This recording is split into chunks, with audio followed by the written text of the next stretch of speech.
നമസ്കാരം. ഞാൻ കൃഷ്ണദാസ്, ആഞ്ജനേയ ജ്യോതിഷാലയം. മനോജവം മാരുതതുല്യവേഗം ജിതേന്ദ്രിയം ബുദ്ധിമതാമരിഷ്ടം വാതാത്മജം മാനയോധമുഖ്യം ശ്രീരാമദൂതം ശിരസാ നമാമി. ബജരംഗി മീഡിയയിലേക്ക് അവർക്കും സ്വാഗതം.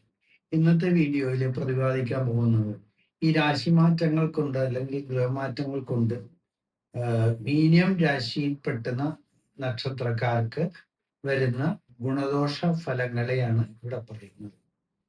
മീനം രാശിക്കാരെ സംബന്ധിച്ചിടത്തോളം മീനത്തിലേക്ക് ശനി പ്രവേശിക്കുന്നു. അതുപോലെ തന്നെ വ്യാഴം 4-ാം ഭാവത്തിലേക്കും രാഹു 12-ാം ഭാവത്തിലേക്കും കേതു 6-ാം ഭാവത്തിലേക്കും പ്രവേശിക്കും. ഇപ്പൊ ഇവരെ സംബന്ധിച്ചിടത്തോളം ജന്മശനി അതുപോലെ ഈശ്വരാധീനം വർദ്ധിക്കുന്ന ഒരു കാലഘട്ടവും കൂടി ആണ്. അപ്പോൾ ഇവിടെ ജന്മശനി എന്ന് പറയുമ്പോൾ പ്രധാനമായിട്ടും ശാരീരിക ബുദ്ധിമുട്ടുകൾ വരുത്തും എന്നുള്ളതാണ് പറയുക. എന്നിരുന്നാലും മീനം രാശിയിൽ നിൽക്കുന്ന ശനി സ്വതവേ ദോഷങ്ങൾ കുറച്ച് ചെയ്യുന്ന ശനിയാണ്. ആയതുകൊണ്ട് തന്നെ മേൽപ്പറഞ്ഞ ബുദ്ധിമുട്ടുകളുടെ കാഠിന്യം കുറഞ്ഞു നിൽക്കും എന്നുള്ളതാണ് പറയുന്നത്.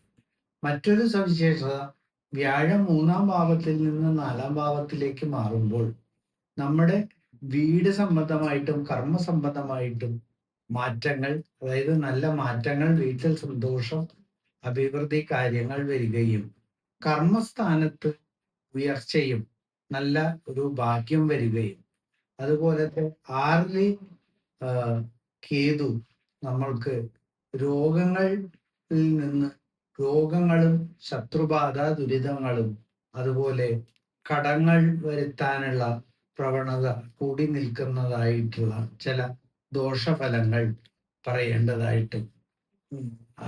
12-ലെ രാഹു ശാരീരിക ബുദ്ധിമുട്ടുകളും ദുരിതങ്ങളും വരുത്തും എന്നുള്ള ഒരു ദോഷഫലങ്ങളും ഇവിടെ എടുത്തു പറയേണ്ടതുണ്ട്.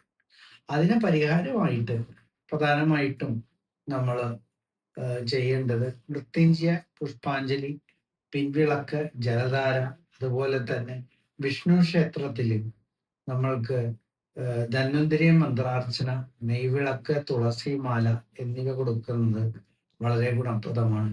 ശനീശ്വര പൂജ ചെയ്യുന്നതും അതുപോലെ ശാസ്ത്രാവ് പ്രീതി വരുത്തുന്നതും ഹനുബൽ പ്രീതി വരുത്തുന്നതും ഹനുമാൻ ക്ഷേത്രത്തിലും ശാസ്ത്രാവ് ക്ഷേത്രത്തിലും അഷ്ടോത്തര നാമാർച്ചന കൊടുക്കുന്നതും ശനിദോഷത്തിന്റെ കാഠിന്യമില്ലെങ്കിലും ചെറിയ തോതിലുണ്ടെങ്കിൽ ആ ദോഷങ്ങൾ മാറിപ്പോകാൻ വളരെ ഗുണകരമായി വരുന്നതാണ്.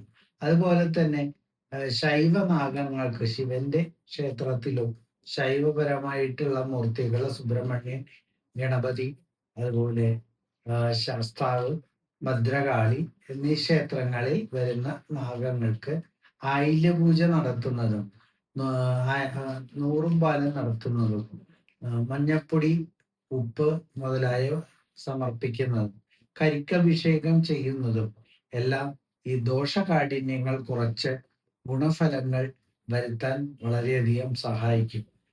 അതുപോലെ തന്നെ വ്യാഴം 3-ൽ നിന്ന് 4-ലേക്ക് വരുമ്പോൾ നേരത്തെ സൂചിപ്പിച്ച മാതിരി നമ്മുടെ വീട്ടിൽ സന്തോഷം ഉണ്ടാകും, കർമ്മത്തിന് ഉയർച്ചയും ഉണ്ടാവും.